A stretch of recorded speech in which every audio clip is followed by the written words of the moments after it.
Hello and good morning class 12.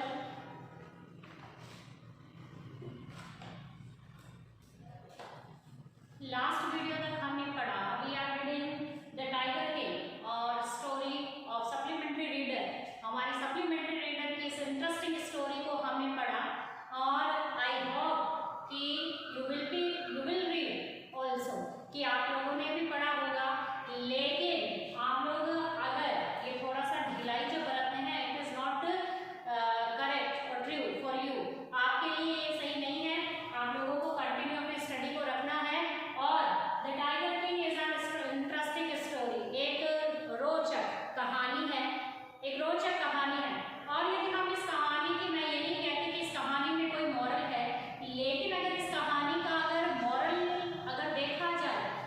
देखा जाए तो starting I will tell you, मैं आपको बताऊंगी कि इस कहानी का मॉरल जो है वो क्या होना चाहिए कि एक प्रोफेसी होती है। एक प्रोफेसी मीन्स भविष्यवाणी होती है और वो भविष्यवाणी को नेगलेक्ट करने के लिए, उसको फाल्स साबित करने के लिए जो किंग है, जिसके नेम हम लोगों ने पढ़े, जो प्रतिबंधपुरम के किंग थे, और उन्होंने हर संभव एज पॉसिबल एज ट्राई, उन्होंने कोशिश की जितनी संभव हो उतनी क्या करने की, उस टाइगर को, एक टाइगर्स को मारने की।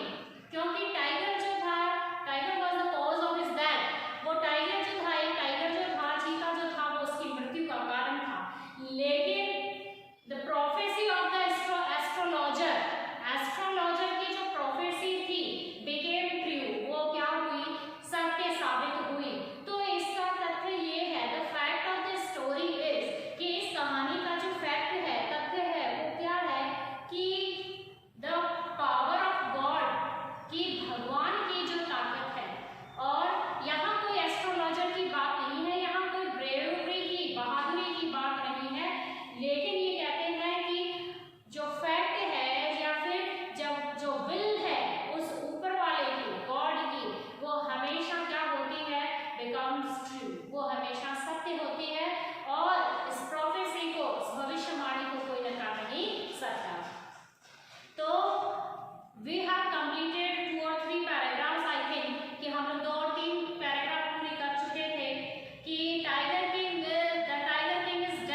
में the most fantastic aspect of his demise, the most fantastic मतलब शानदार, फैंटास्टिक शानदार, एस्पेक्ट मतलब तथ्य, एस्पेक्ट मतलब तत्व कह लो या तथ्य कह लो, aspect of his demise, demise typical word जो है तो क्लास लिखते जाएगा, दैट डिमाइस का मतलब क्या होता है, दैट मृत्यु, उसकी डिमाइस का, उसके अंत का, उसकी मृत्यु का जो फैंटास्टिक एस्पेक्ट जो था, तथ्य जो था, वाज दैट, वो ये था, as soon as he was born, मतलब वो उतनी जल्दी शुरू हो गया जब वो पैदा हुआ, यानी उसके पैदा होने के साथ साथ, उसके पैदा होने के साथ साथ उसकी डिमाइस का यानी कि उसकी मृत्यु का जो फैंटास्टिक एस्पेक्ट था, पहलू था, तत्व था, वो शुरू हो गया। एस्ट्रोलॉजर्स, एस्ट्रोलॉजर्स का मतलब होता है जो ग्रह नक्षत्रों की जानकारी रखता है, जिसको हम लोग ज्योतिष शास्त्र भी कह सकते हैं, ज्योतिष शास्त्रियों ने had foretold, ज्योतिष शास्त्री, भविष्यवक्ता, कह foretold मतलब पहले से ही कह चुके थे, that one day, कि एक दिन the tiger king would actually have to die, the tiger king, कि यह बाघ राजा would actually have to die, वह वास्तव में मरेगा, वह वास्तव में मरेगा। नेक्स्ट करेगा, the child will grow up to become, the child will grow up, ये जो बच्चा जो पैदा हुआ है ये बड़ा होगा और बड़ा होकर to become बनेगा the warrior of warriors, योद्धाओं का योद्धा, warriors मतलब योद्धा, योद्धाओं का योद्धा बनेगा, hero of heroes, ये अभिनेताओं का अभिनेता बनेगा, या फिर हम लोग कह सकते हैं कि ये नायकों का नायक बनेगा, एंड चैंपियन ऑफ चैंपियंस, विजेताओं का विजेता बनेगा। बट अब आगे दिया गया है इतना कहकर astrologer, but then dot dot dot and inverted comma close, मतलब एस्ट्रोलॉजर्स जो है वो अपनी प्रोफेसी को, अपनी भविष्यवाणी को कंप्लीट करते हैं, अपनी भविष्यवाणी को कंप्लीट करते हैं, बट दे मतलब कंप्लीट क्या किया उन्होंने, आगे करके इन्वर्टेड कॉमा से क्लोज कर दिया गया है कि ये बच्चा जब बनेगा, बिकम बड़ा होगा, ग्रो अप टू बिकम, जब ये ग्रो अप मतलब बड़ा होगा, बिकम बनेगा द वॉरियर ऑफ वॉरियर्स, ये योद्धाओं का योद्धा बनेगा, ये हीरोज ऑफ हीरो, ये नायकों का नायक बनेगा, champions of champion, champion of champions, विजेताओं का विजेता बनेगा, but then dot dot dot and inverted comma close, मतलब कि फिर वह परंतु आगे कहते हुए वो स्टॉप हो गए, रुक गए, दे बिट देयर लिप्स, उन्होंने अपने होठों को काटा, एंड चबाया, swallowed hard, और swallowed मतलब निगल लिया, hard मतलब मुश्किल से, when compelled to continue, when मतलब जब, compelled मतलब उन पर प्रेशर किया गया, दबाव डाला गया, to continue अपनी बात को जारी रखने का, तो उसने यहाँ से स्टॉप कर दिया, but then stop, so compelled to continue, the astrologers came out with it, astrologer came out, निकाला, came out, निकाला, out यानी उस तथ्य को, उस बात को निकाला, और क्या बोले कि this is a, inverted comma में जो है वो क्या बोलते हैं कि दिस इज अ सीक्रेट, यह एक रहस्य है, which should not be revealed at all, जिसे रिवील नहीं किया जाना चाहिए, जिसे बताना नहीं चाहिए, जिसे दर्शाना नहीं चाहिए, एंड येट, और फिर भी we are forced to speak out, फिर भी हमें फोर्स्ड किया जा रहा है टू स्पीक आउट, यानी बताने के लिए, कहने के लिए हमें दबाव डाला जा रहा है, हम पर बताने के लिए, तो वो कहते हैं the child born under this star, the child, बच्चा, बोर्न अंडर दिस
क्या था वहां पर? एवरीवन स्टूड, जो प्रत्येक जो वहां पर खड़ा था, ट्रांसफिक्स्ड, जड़वत, ट्रांसफिक्स्ड मतलब वहां पर क्या हो गया? ट्रांसफिक्स्ड मतलब हैरान होकर एक ही जगह पर खड़े रहना, जिसको हम लोग कहते हैं कि जड़वत हो गया। वो जड़वत हो गए, हर कोई जो वहां पर खड़ा था जड़वत हो गया। इन स्टूपेफैक्शन यानी कि बेवकूफीपन में, यानी कि मूर्खों की तरह हर कोई, जब सबने सुना कि 10 दिन का बच्चा, 10 दिन के उस बच्चे ने अपने होठों से ये फ्रेज, आश्चर्यचकित करने वाला फ्रेज बोला। अब वो फ्रेज क्या था? आगे हम पढ़ेंगे। क्या बोले? ओ वाइस प्रॉफिट्स, ओ बुद्धिमान, ओ बुद्धिमान भविष्यकर्ता, भविष्यवक्ता, भविष्यवक्ता, भविष्यकर्ता नहीं, सॉरी, भविष्यकर्ता तो ऊपर वाला है, भविष्यवक्ता, भविष्यवक्ता, वक्ताओं। तो सब जने ट्रांसफिक्स से स्टूपेफैक्शन यानी कि बेवकूफीपन से, बेवकूफों की तरह सब जने जो वहां पर खड़े थे, वो हर कोई जो वहां पर खड़ा था वो क्या हो गया? वो क्या हो गया? ट्रांसफिक्स्ड हो गया, जड़वत हो गया। They looked wildly at each other and blinked. They looked wildly, wildly मतलब उन्होंने, wildly मतलब आश्चर्यचकित होकर एक दूसरे को देखा। आज यहाँ कर जंगली रूप में नहीं, यानी आश्चर्यचकित होकर सबने, उन्होंने एक दूसरे को देखा and blinked और पलकें झपकाई। This time there were no grounds for doubt. इस समय कोई ग्राउंड्स नहीं था डाउट का। 12th क्लास, ग्राउंड्स मतलब यहाँ पर बहुत सारे मैदान नहीं है, इसका मतलब है कोई बेस नहीं था, कोई आधार नहीं था, कोई बेस नहीं था, कोई आधार नहीं था। There were no grounds for doubt. संदेह करने के लिए कोई आधार नहीं था, संदेह करने के लिए कोई बेस नहीं था, कोई आधार नहीं थे कि इसमें संदेह किया जाए, क्योंकि 10 दिन का वो बच्चा जो था वो क्या, उसके लिप्स जो थे वो ओपन हो गए थे। And that was a great miracle, और ये बहुत बड़ा चमत्कार था। और क्या कहा? It was the infant born just 10 days ago। और वो क्या था? वो इन्फेंट, वो नवजात जो पैदा हुआ 10 दिन पहले, who had enunciated the words so clearly, और जो कि who had enunciated यानी कि कह चुका था, घोषित कह चुका था, the words शब्दों को, so enunciated, so clearly बड़ी स्पष्टता से जिसने इन शब्दों को कहा, केवल 10 दिन का बच्चा। The chief astrologer took off his spectacles। उस चीफ मतलब मुख्य भविष्यवक्ता ने, एस्ट्रोलॉजर ने, ज्योतिष शास्त्र ने अपने स्पेक्टिकल्स यानी अपने चश्मे को उतारा। एंड गेज्ड और निहारा, गेज का मतलब होता है निहारना, देखना, घूरना नहीं कह सकते, गेज निहारा। इंटेंटली, बड़े ध्यान से, इंटेंटली, मैं यहाँ बोर्ड पे लिख रही हूँ तो आप लोग भी ध्यान से, बड़े ध्यान से गेज किया, निहारा। एट द बेबी, किसकी तरफ? उस बेबी की तरफ। All those who are born will one day have to die. क्या होता है? क्या है? ऑल दोज, वो सारे, हु आर बोर्न, जो पैदा होते हैं, will one day have to die, वो एक दिन मर जाएंगे। We don't need your prediction, we don't need, हम नहीं, हमें आवश्यकता नहीं है, योर प्रेडिक्शन, तुम्हारी भविष्यवाणियों की, टू नो दैट, ये जानने की। There would be some sense in it, इसमें कोई सेंस होगा, बोध होगा, तथ्य होगा। If you could tell us the manner of that death, यदि तुम तरीका बताओ, मैनर बताओ उस मृत्यु का। क्या कहा गया उसके द्वारा? कि मृत्यु का तरीका बताओ। The royal infant uttered these words, उस रॉयल मतलब